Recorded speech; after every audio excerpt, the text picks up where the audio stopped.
Shipmates, have ye shipped in that ship?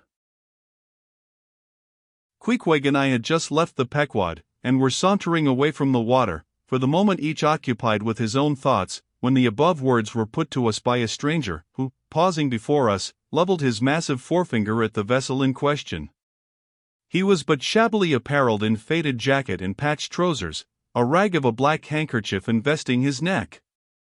A confluent smallpox had in all directions flowed over his face, and left it like the complicated ribbed bed of a torrent, when the rushing waters have been dried up. Have ye shipped in her? He repeated. You mean the ship Pequod, I suppose, said I, trying to gain a little more time for an uninterrupted look at him. Aye, the Pequod that shipped there, he said, drawing back his whole arm, and then rapidly shoving it straight out from him, with the fixed bayonet of his pointed finger darted full at the object. Yes, said I, we have just signed the articles. Anything down there about your souls? About what? Oh, perhaps you haven't got any, he said quickly. No matter though, I know many chaps that haven't got any, good luck to 'em, and they are all the better off for it. A soul's a sort of a fifth wheel to a wagon. What are you jabbering about, shipmate? Said I.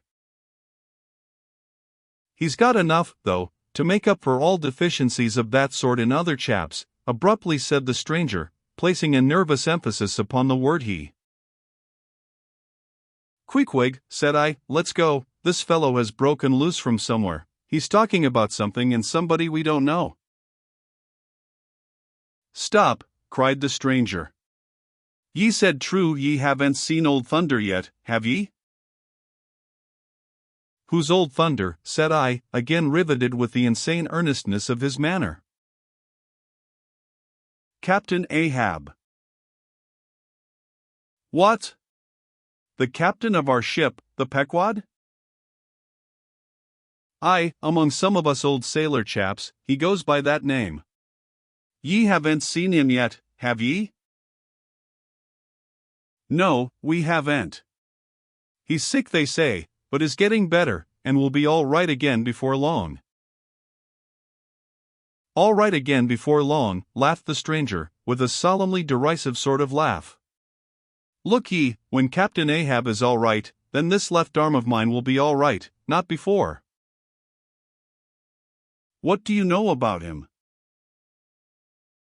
What did they tell you about him? Say that. They didn't tell much of anything about him, only I've heard that he's a good whale hunter, and a good captain to his crew.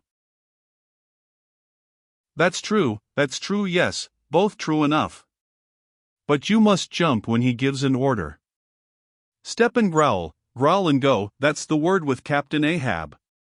But nothing about that thing that happened to him off Cape Horn, long ago, when he lay like dead for 3 days and nights, nothing about that deadly scrimmage with the Spaniard afore the altar in Santa, heard nothing about that, eh?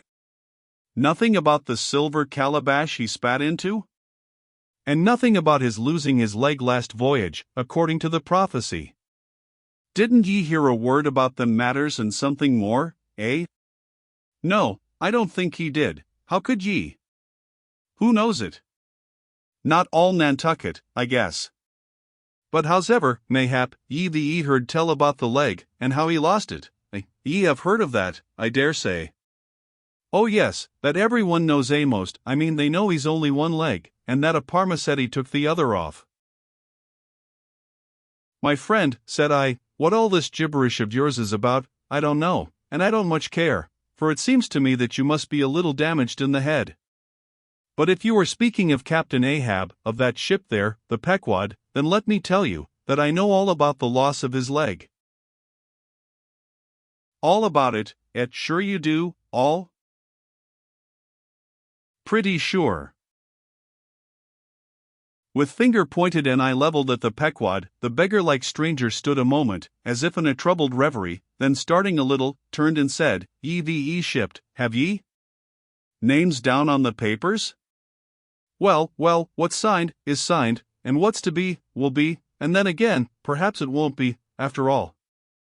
Anyhow, it's all fixed and arranged already, and some sailors or other must go with him, I suppose, as well these as any other men, God pity 'em. Morning to ye, shipmates, morning, the ineffable heavens bless ye, I'm sorry I stopped ye. Look here, friend, said I, if you have anything important to tell us, out with it, but if you are only trying to bamboozle us, you are mistaken in your game, that's all I have to say. And it's said very well, and I like to hear a chap talk up that way, you are just the man for him, the likes of ye.